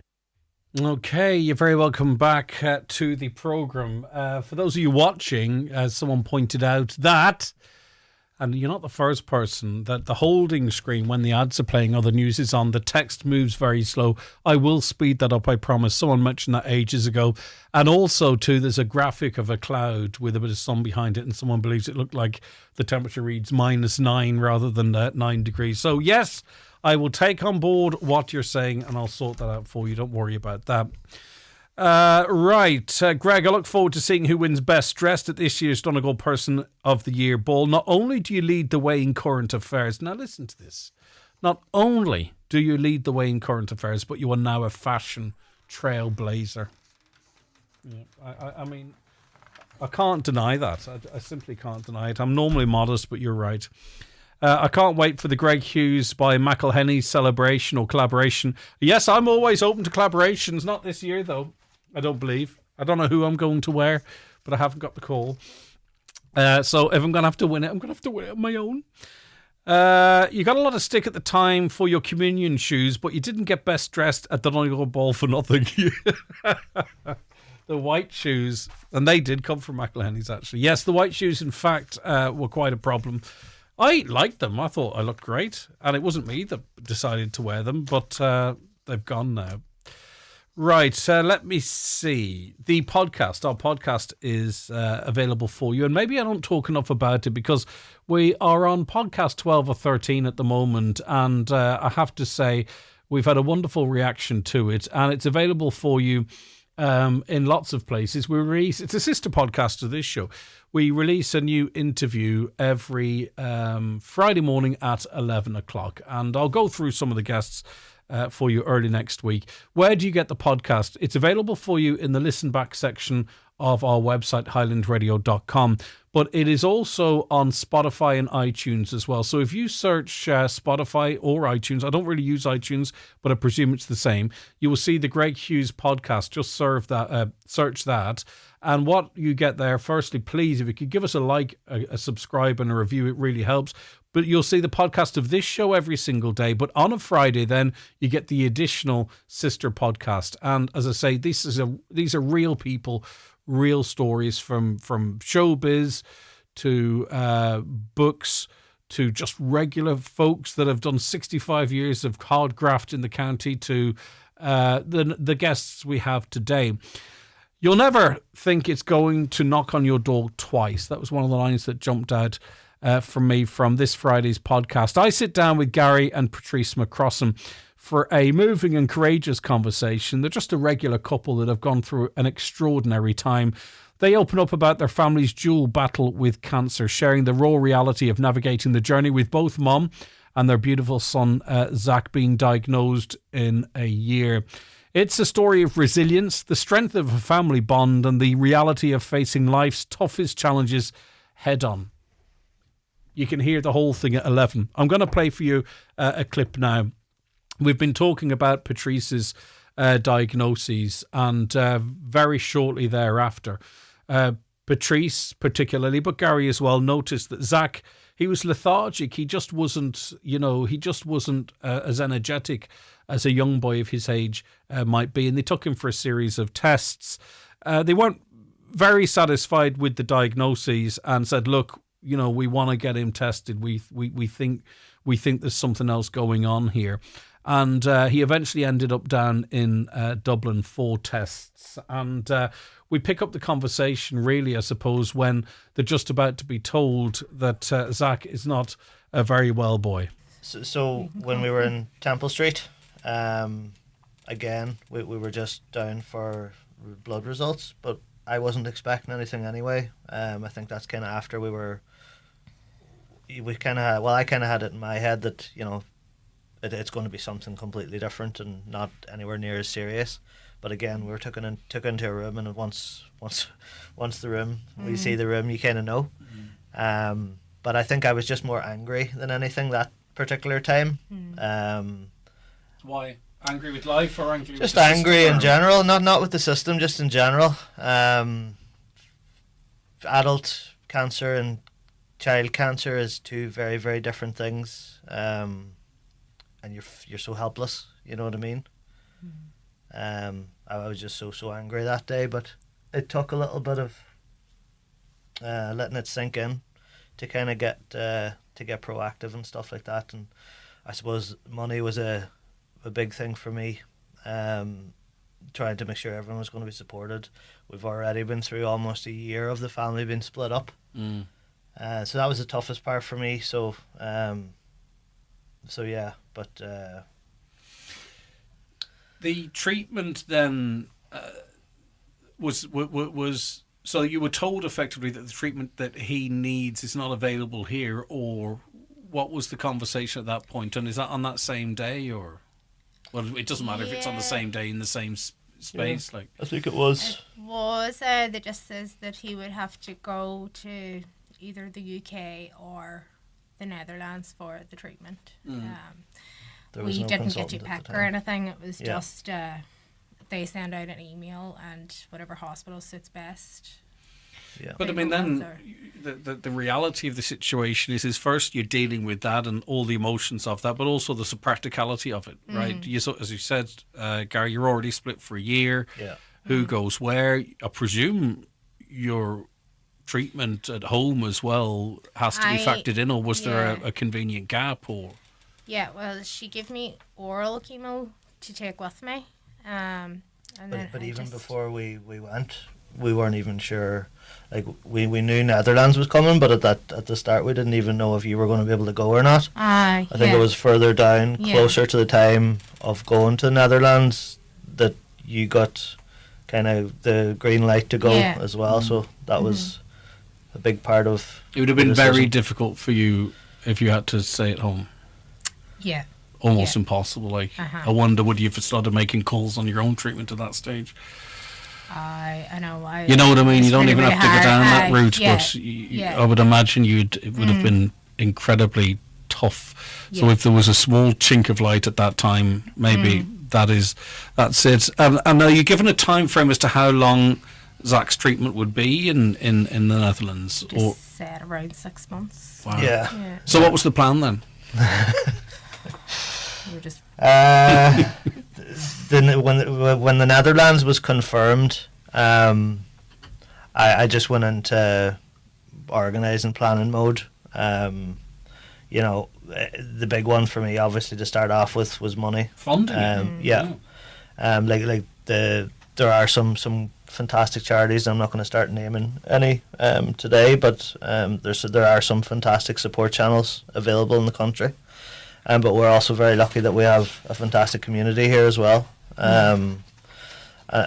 That, I suppose, my intentions were, number one, that I wanted to try and find accommodation over there that would fit our own direct family, but also to help. What was the plan? How many of you were to go over then? So it depended on the funding for me. If we were able to get some money together, because you have to be there for Zach, right? But you need a support structure for the other kids as well. Yeah. You know, and we were lucky it landed in the summertime. You know, our date to go was June, and the rest of the kids were in summer holidays. So, your parents had offered to come over, which was a great help. So that meant that I could start looking. Yeah, so that's just part of the conversation, and the full podcast available for you just as we go off air at 11 o'clock on our website, highlandradio.com. And it's a fascinating conversation, and it's an insight into many, many things. Firstly, these are ordinary people, and I mean that in the nicest possible way. We're all ordinary people, right? We're not celebrities, we're not royals, we're just regular people. But sometimes we are delivered with extraordinary situations to have to deal with, and you wonder, how do you cope with that? And then the practicalities start hitting home. You're told, for your son to survive, for your son to get better, you have to go out to the Netherlands. But how do you fund that? And then you have to make the decision as to whether or not you'll accept the generosity of the community. We are so generous. But that's not easy. And in that interview a little later on or a little bit before that, Gary talks about how that was difficult. And it is difficult for both of them, even though long before Patrice ever had her diagnosis, she was very active in getting involved in charities and what have you. And when Aisling was organising her event for charity last Sunday, one of the first persons on the phone was Patrice saying, listen, I'm a hairdresser, I can come down, I can help out. And but still, even though it all makes sense that we all support each other when we need our support, it's interesting getting insight that people feel uncomfortable about that, feel uncomfortable at having to sort of accept help, if you could put it to you like that. So you can listen to the whole conversation. It's about 45 minutes, and it's on our website, highlandradio.com, from 11 a.m. And listen to it whenever you want. I'm not saying turn over and listen at 11. And also on Spotify and iTunes. And if you can give us a subscribe and maybe even a favourable comment, if you don't mind, on Spotify and iTunes, we'd really appreciate that, because it helps get the message out there. And there is a very interesting back catalogue of podcasts there already. And it all just sprung from having a little extra time with this show going from 3 to 2 hours. And it's proved very, very popular. And we really appreciate your support in that regard. So spread the word, share them out on your socials as well. All very much appreciated. Zach went back to school, or went to school for the first time, by the way, in March, on March the 12th. He headed off to Skolmora Gone Small, and a fantastic day for mum and dad, because you never know if you're going to see these days, but they did, and he's doing well. But you can find out how everyone's doing, because Patrice is still on her journey, by listening to that podcast, which, as I say, is available from 11. Now, Highland Radio's jackpot, the bingo jackpot, is now sitting at €15,000. Books are only €5 each and can be bought at stores all over the county or here at Highland Radio. It's a chance for you to win big money, but you also support the work of Vision Ireland. And this collaboration between us and Vision Ireland is one of their biggest fundraising efforts in a year. And they provide fantastic work. And it's ongoing with people, but unfortunately people find out news about their eyes on a daily basis, and they're there to help and support people. A fantastic charity and organisation. It's great to be a part of them. And we talk often about the jackpot, which is great, 15 grand. But I think it's a minimum of 400 quid a day is the daily prize. 400 quid every single day, right? And if it's not won, it rolls over, and it is then won. It's added 100 or 200 every day then, until such time as it's won. So there's people actually, and I probably should be mentioning it more, there's people winning hundreds and hundreds of euro every other day, bother shouting. And then this jackpot is here as well. And all the while, tickets just €5. It's not a club, by the way. You don't have to be part of the Highland Radio Bingo Club. You just buy a book when you're in the shop, and you could be a winner. Someone's going to win this 15 grand, and someone definitely is going to win the cash prizes that come up that are available for you every day. And the tickets are just €5, and you're supporting Vision Ireland. What about that? All right, here's the numbers for today. It's time for Vision Ireland Bingo on Highland Radio. It's Friday the 27th of March. You're playing on the yellow sheet for the daily prize of €400. The reference number is S5. It's game number 13. The numbers are 1, 12, 39, 68, 61, 88, 45, 57, 50, and finally 48. Phone your claim to 9104833 before midnight, leaving your name, contact number and the name of the shop where you purchased your book, and we'll call you back the next working day. Get all your Vision Ireland bingo information at highlandradio.com.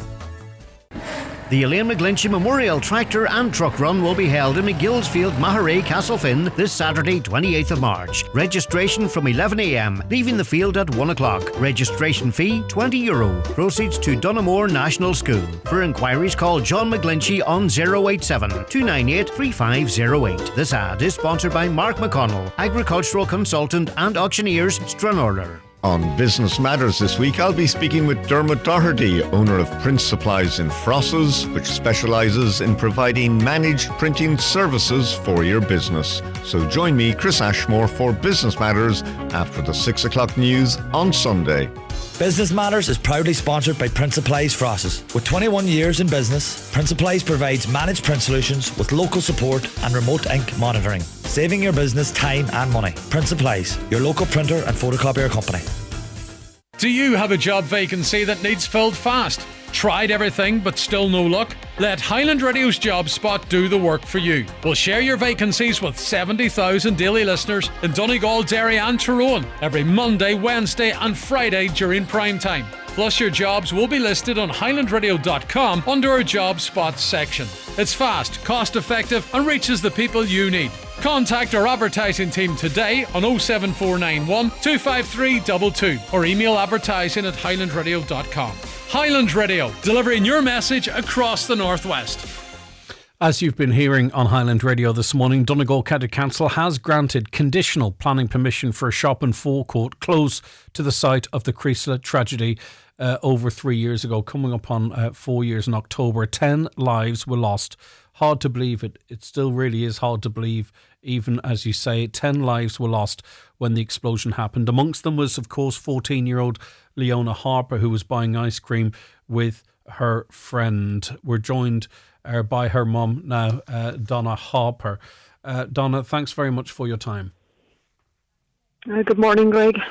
Right, so we've spoken in the past about information and families receiving information. I know, say, for instance, with An Garda Síochána, you have your liaisons officers and they understand the importance of this to families and the fact that families get that information first. There is that sensitivity there. Is that the same with this planning process, given the fact that we're talking about just over 3 years removed from 10 lives being lost in a single site? Are you given full warning that an announcement of planning permission is going to be made, or how does that work? No, Greg, this is the second application now, as most people are aware of. And this is the second time that we have never been told. We're going into 3.5 years here now. We have, as families, survivors and so on, and people affected, we have been trying to talk to council for 3.5 years, and still to this day we're no further forward with it. With the Donegal County Council, it's very, very disappointing to find out again through media outlets that the planning was passed. Council or nobody has ever sat down with us in regards to anything.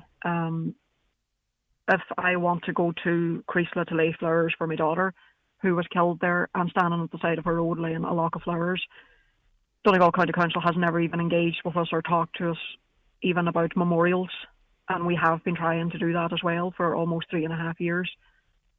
Why very, is very that? Disappointing, Greg. Why is there no progress in that regard? Because, you know, unfortunately, we've had tragedies on this island, tragedies in islands close to us, and, you know, almost instantly, it seems to be the fact that this is seen as sacred, that something needs to be put in place for people to go and pay their respects. But in this case, sometimes it feels like, forget about it, move on. We have to move on here now. There's other things to be at. We don't need to put up a memorial there. You can continue to go and stand at the side of this 20-foot hoarding. Yeah, well, that's exactly what it feels like, Greg, because we just feel like nobody's listening to us. Nobody wants to listen to us. Nobody's sitting down talking to us. You know, and as people are aware as well, Jim O'Callaghan's refusing to meet the families. And that's very hard to understand why that is. I mean, this is one of the biggest investigations in the history of the state. 10 people were killed. We have no answers. We don't know what happened. There's an ongoing criminal investigation.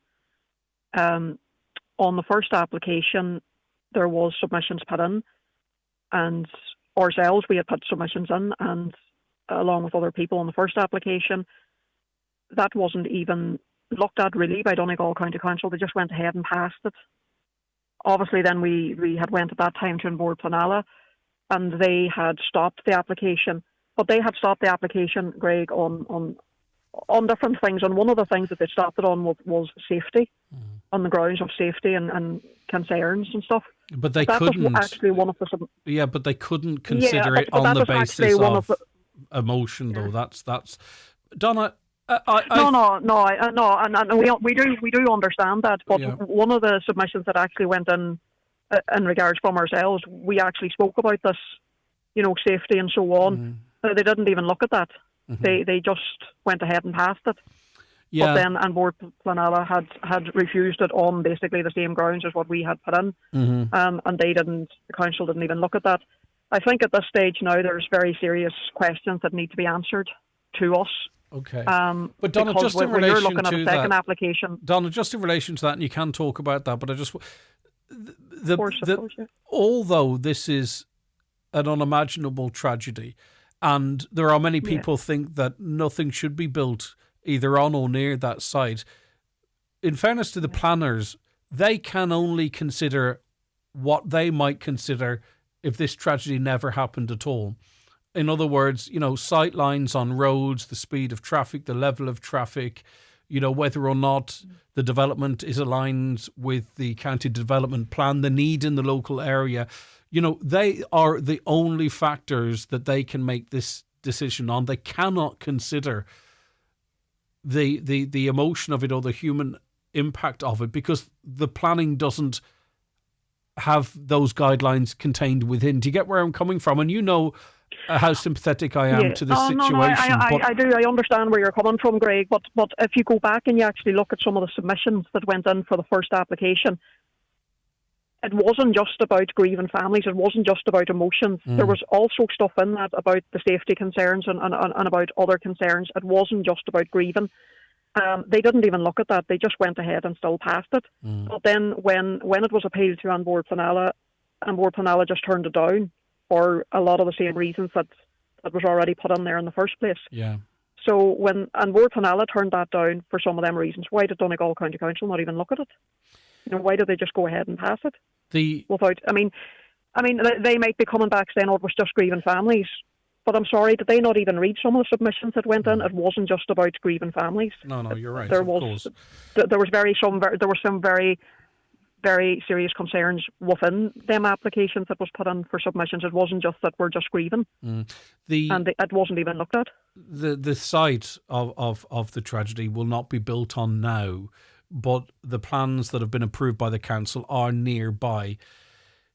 Is it reasonable for the families to continue to object, even though now the actual site in and of itself is free potentially to be developed as an appropriate memorial, and that the needs of the community also do have to be met, i.e. is this the middle ground whereby the site is respected and can be developed appropriately to remember the 10 lives we've lost, but also to the practical needs of a community, a thriving community, in terms of tourism, etc., to be met? Is this not the middle ground, Donna? Well, I think considering that where the explosion happened, it was a massive explosion, killed 10 people, injured numerous people as well, and some of these people have lifelong injuries, that we're still at the fact that we don't even know what happened and what caused that blast. We have no idea. It's still an ongoing investigation. But then the site is literally within 2 steps beside each other. That's how close it is. So if we ever did get a memorial garden there, which the families have been asking for, somewhere to sit down and reflect, how could you sit down and reflect there when you've got more or less a replica next door to you that killed your daughter? It's going to be noisy, it's going to be hustle, it's going to be bustle right next door. How do you begin to sit in a memorial garden and reflect of what just happened to your daughter being killed, where you stood 24 hours waiting to get her out? Nobody's saying that Creasla doesn't need a shop. Of course, they need their amenities down there, of course. But I'm also aware that there is another planning application down there as well for a shop as well. I think the decision on that was to be made in June. I'm not 100% sure, but that's what I've been made aware of. It's not as if there was... I just find it hard, Greg, that there was absolutely nowhere else in Creasla to do this except within 2 feet from the site of the explosion. And the worrying part of it as well, Greg, is that we don't even know what caused that explosion yet. We have no idea. So I just find it hard to understand how that's able to go ahead. I mean, our lives are sitting here on hold. We have no answers. We know nothing.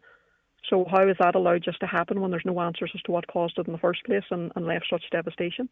Yes, and I don't think there's a person listening to this interview right now, Donna, that can understand why you have to fight to have an inquiry to find out what happened, how it happened, what maybe guidelines weren't followed, potentially, maybe they all were, or what lessons can be learned to prevent something like this happening in the future.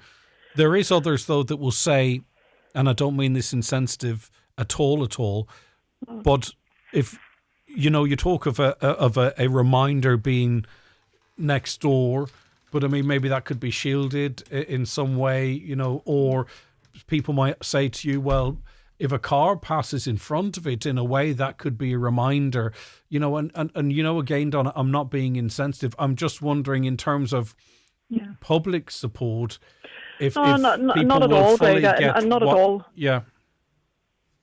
Not at all. No, I understand that, Greg, and I mean, I've been reading some of the comments that have been put up on social media in regards to this as well, and everybody has their own views on it as well, but when you're the first-hand affected family... of course, that's the thing I stood myself for 24 hours. 24 hours waiting to get my daughter back. Yes. Who was lying in there, who was killed from a massive explosion, and there's no answers. I mean, is there no worry or concern as to... Does people not really want to know what really happened that day? I know. It's just going forward and safety lines, and could it have been prevented that day? We just don't know. We don't know the answers to that yet, and to me, that's just a worry. I was reading comments as well, Greg, and people were saying that that the media don't want to talk to anybody in regards to this, only the families. I found that quite hurtful, to be honest, because I know firsthand that media have been trying to talk to other people besides the families, and they have refused to speak. And people have made decisions. People have made their own decisions. That's their approach. It's not the fact. It's not for the want of. And to be honest with you, there's quite a lot of people. This is one of those issues, or even elected representatives for that matter. Not all, but some, that it's too complicated to touch because there are a sizable proportion of people in that area who perhaps want this to go ahead. You know what I mean? And people are looking at ballot boxes and public opinion and stuff. Yeah. It's very, very complex. There's no doubt about that. But I mean, we do need to talk and we need to move forward with the conversation. Well, that's the thing, Greg. That's definitely one of the things. Like we need to be talking to people, and that's the thing. Like we're sitting here 3.5 years later, and for them 3.5 years, we have been trying to talk ourselves to Donegal County Council, and nobody would talk to us. Yeah. Then they did say that they would talk to us about a regeneration programme. But I know I can speak for my own family on this. We have no problem with a regeneration programme going in Creasla, and it's great that it's been brought to the village and great for them. We have no problem with that. We have other questions that we need to be talking to Donegal County Council about, and they haven't, to this day, ever spoken to us about it. To me, that's very, very disappointing. 10 people were killed on that site. Why is Donegal County Council not talking to us about this? Why is it now for the second time that we had to read this in a And I just want to talk a little bit too about how we as a people are dealing with this. When this happened, the day it happened, the days afterwards, everyone was shocked to beyond belief, traumatized, and I'm not talking about the likes of yourself. I'm on about the community. This was just of course, unbelievable. Now, what's happened since, and what happens with the passage of time, when you're not directly affected by it, those feelings pass, and it's 3.5 years removed, which is yesterday, effectively. And it's a human condition. A lot of those same people I described who were beyond grief in the days afterwards have now gone, well, life moves on. Things move on. You have to move forward. It was 3.5 years ago. And in that moment, when we think like that, we do not think about the people who were directly affected by it, the people who lost loved ones there, the people who suffered injury there, the people who have trauma, post-traumatic stress disorder. Those people are still locked into that day. And I think just as we look on and as we want to move on, we kind of have to say, well, what if it was us? And we can't, when it's just an interesting, actually, almost observation of humanity. An example here from a listener, and I don't judge this person, but this is exactly what I'm talking about. It just was put in front of me. As a Creaslough resident, it's a complete pain to have to travel to Letterkenny for fuel. Yes, there's a village close by, but in a cost of living crisis, we can't afford these prices. While we've sympathy for the loss, life goes on. Now, I wonder, could that person ever have imagined writing that the week after it, and yet here we are. But as I say, I'm not judging that person. You're clever, Donna. You know that those views are out there as well. What happens next? Do you appeal to An Bord Pleanála? Not you. When I say ye, I mean those who might be minded to do so. Well, you know what, Greg? We do have a period of time before we would decide that. So I think we're just going to sit down and just weigh up our options at the minute and what we're going to do next. And just see where we're going to go from there. Do you know what I think with me, what needs to happen personally?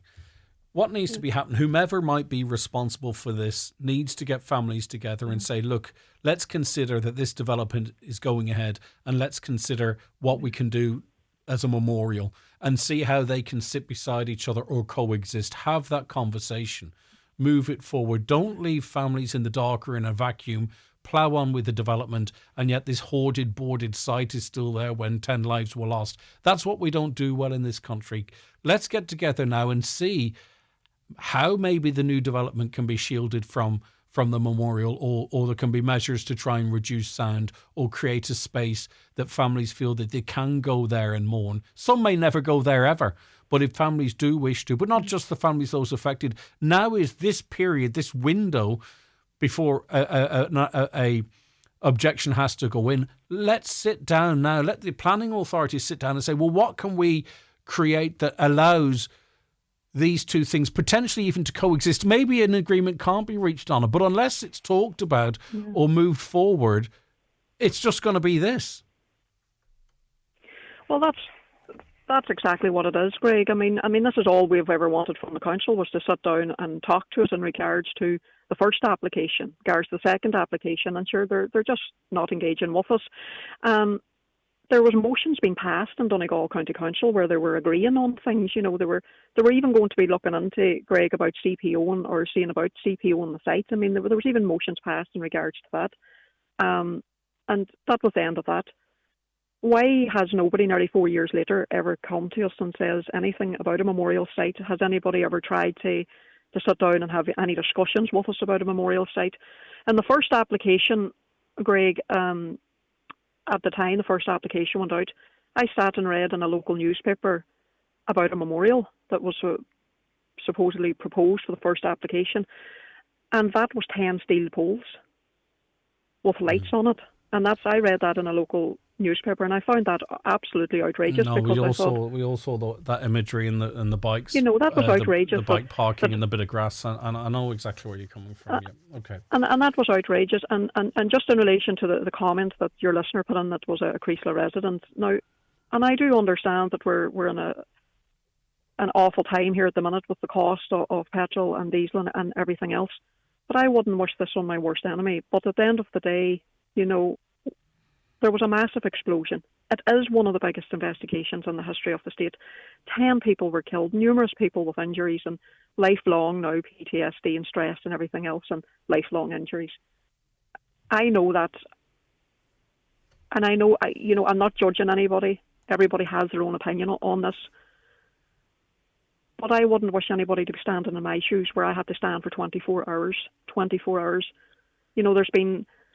There's been a few articles that's gone out recently on the Sunday Times, and when I was reading what I was reading on them articles from different people, it's very, very hard to sit here when you're reading what other people were saying that actually kind of happened that day in Creaslough.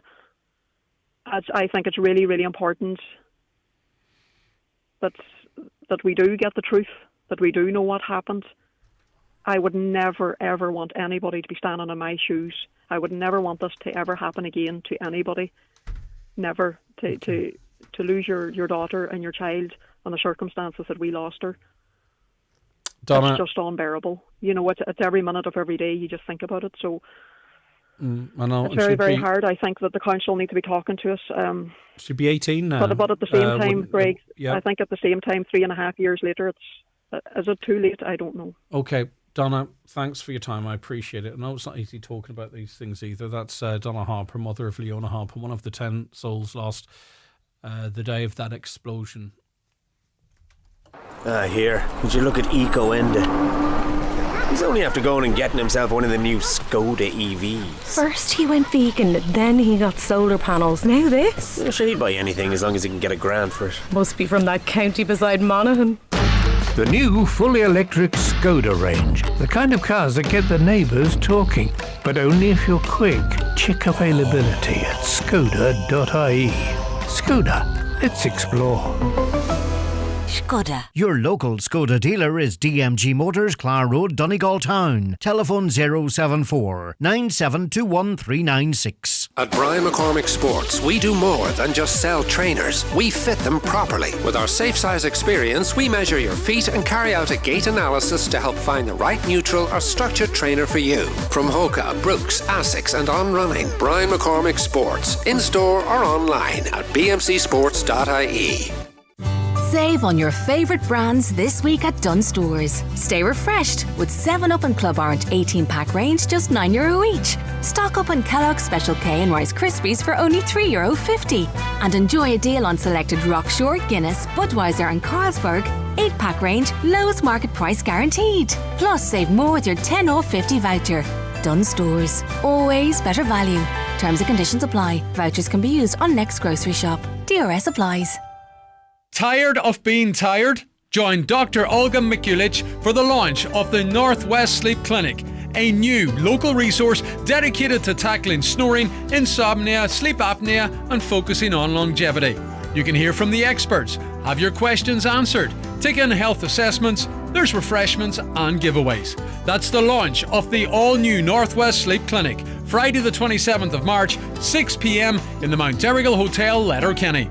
Everyone welcome. Admission is free. Save 17% on the Loganair Tartan sale with promo code SALE17. Book now at loganair.co.uk. T/Cs and exclusions apply, subject to availability. It's an eye-watering Euro Millions jackpot of an estimated €65 million. Play responsibly in-store, in-app or at lottery.ie. The National Lottery. It could be you. Something new is coming from Blue Poppy Dentistry, Implants and Orthodontics. A stunning new practice is taking shape at Letterkenny Shopping Centre. Familiar care in a fresh space. Stay tuned and follow Blue Poppy on social media for updates. Red Value is heating up at Spar this weekend. Grab it while it lasts. Spar Toilet Roll 4-pack, buy one get one free. Pot Noodle 90-gram range, buy one get one free. And Guinness Draft Cans 500ml 8-pack, €13.26 plus deposit. Cheapest price in Ireland. Enjoy a bagful of Red Value right now under the tree at Spar. Offers available March 27th to 30th in participating stores while stocks last. Enjoy alcohol responsibly. Have 4K your way when you order your new 261 Nissan from iMotors. Choose a €4,000 finance contribution or trade-in booster plus low-rate finance options for even greater value. Discover the Qashqai, Duke and X-Trail, Aria and the all-new Micra, designed for comfort and everyday adventure. Don't delay, offer ends March 31st. Visit our Letterkenny or Malin showrooms or explore more at imotors.ie. iMotors, fearless generation. Clamp down on armchair farmers. For more in your Irish Farmers Journal, here's our editor, Adam Woods. We reveal how Brussels wants to target payments to active farmers. Payment entitlements scrapped for next cap. EU wants new farmer pension system. Government advised to pay farmers for nature restoration. Worrying drop in cattle numbers at mart sales. Plus, farmers forced to sell cattle to pay off drug debts. Investigation finds. Get the Irish Farmers Journal today, in stores or subscribe online. You cannot afford to miss it.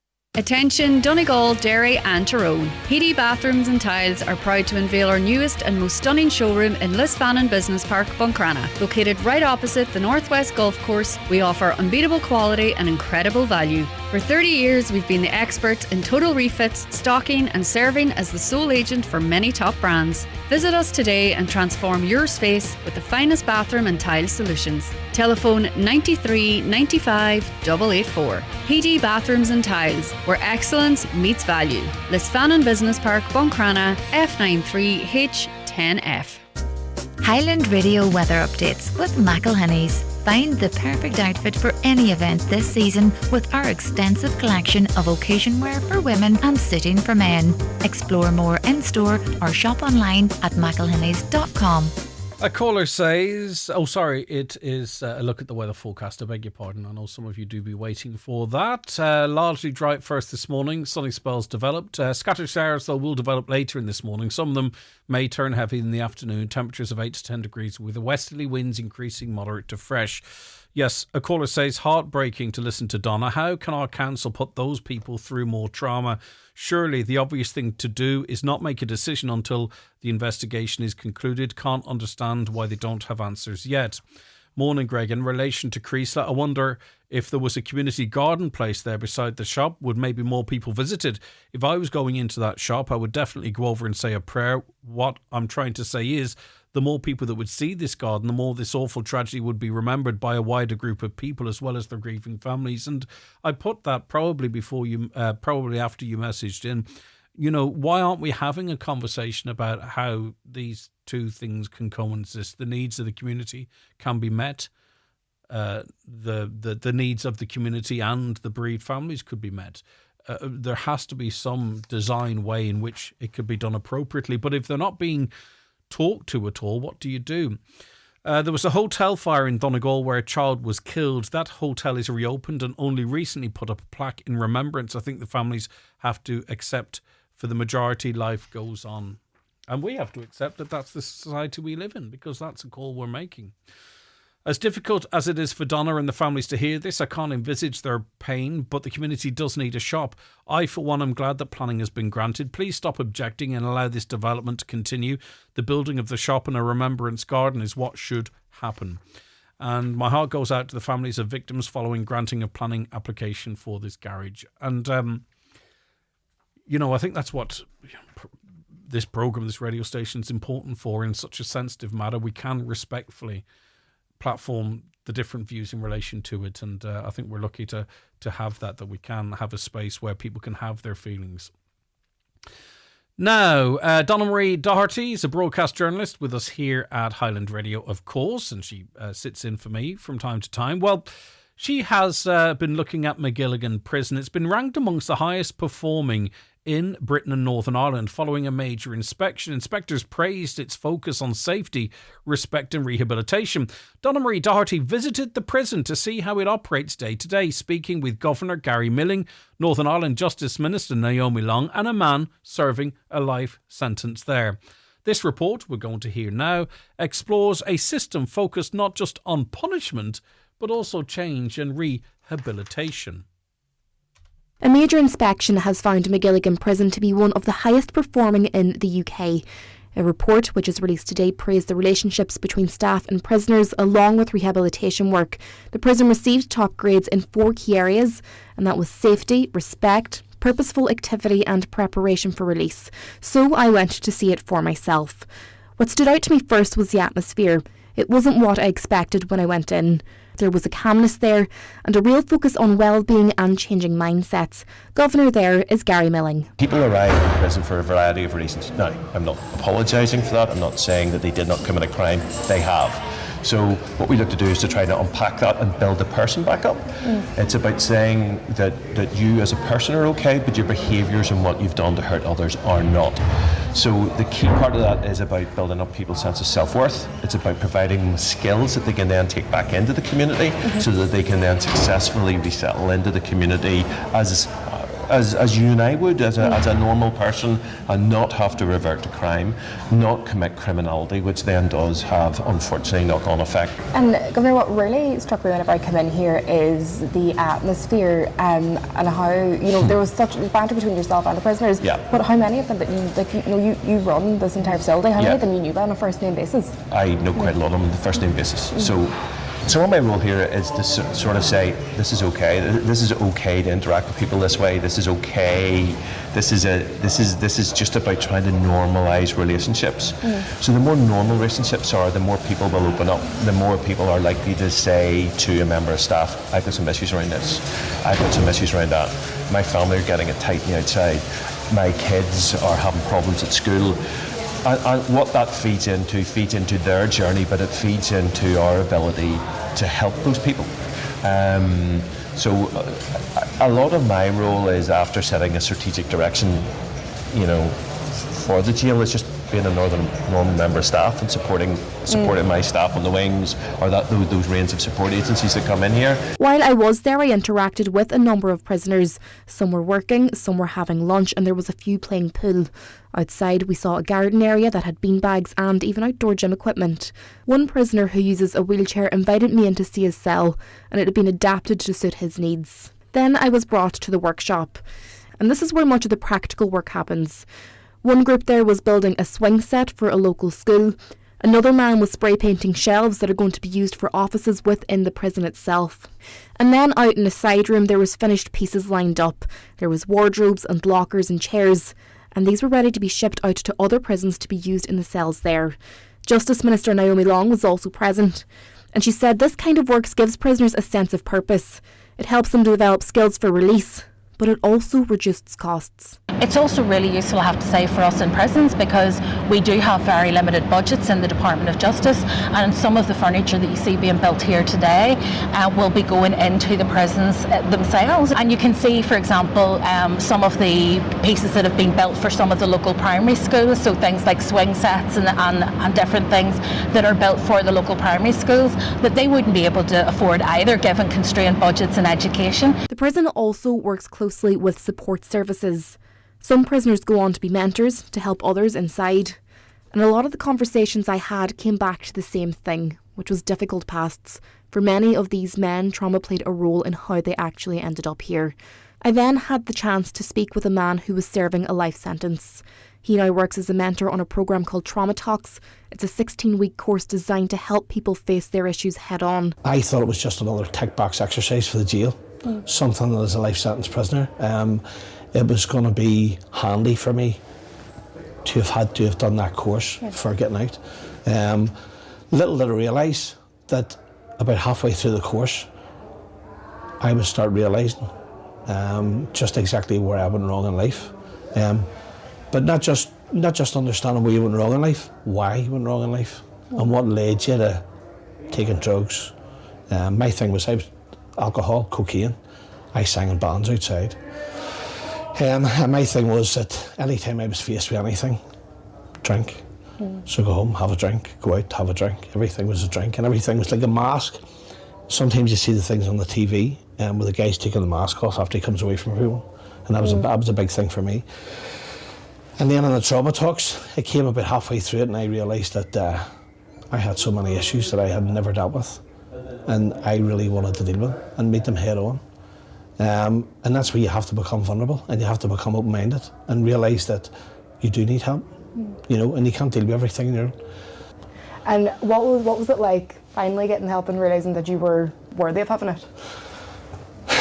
Being able to look yourself in the mirror is a massive thing. Understanding that you do have worth, even though you've made a mistake and you've come into prison. There's a lot more to life than stigma, and I realised that through my experiences I could help enough of the other guys who had maybe been through stuff that maybe wasn't the same but very similar, and led them to similar places, and for me being able to help them and show them, and especially the word vulnerability, that it can be a strength and not a weakness, and asking for help. For me that's massive, and for me to be able to do that in jail and give back a wee bit means a lot to me. So all in all, the aim here is rehabilitation in the truest sense. It's not about just serving time, but making real changes, and eventually being able to return to society with something else to offer.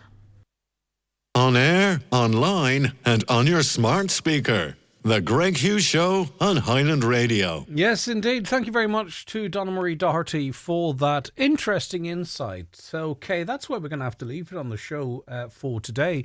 Again, wishing Packy Keeney all the best tomorrow night. He's celebrated down in Dublin as the Donegal Person of the Year. As I said earlier on, an incredibly worthy recipient. We're going to be back on Monday.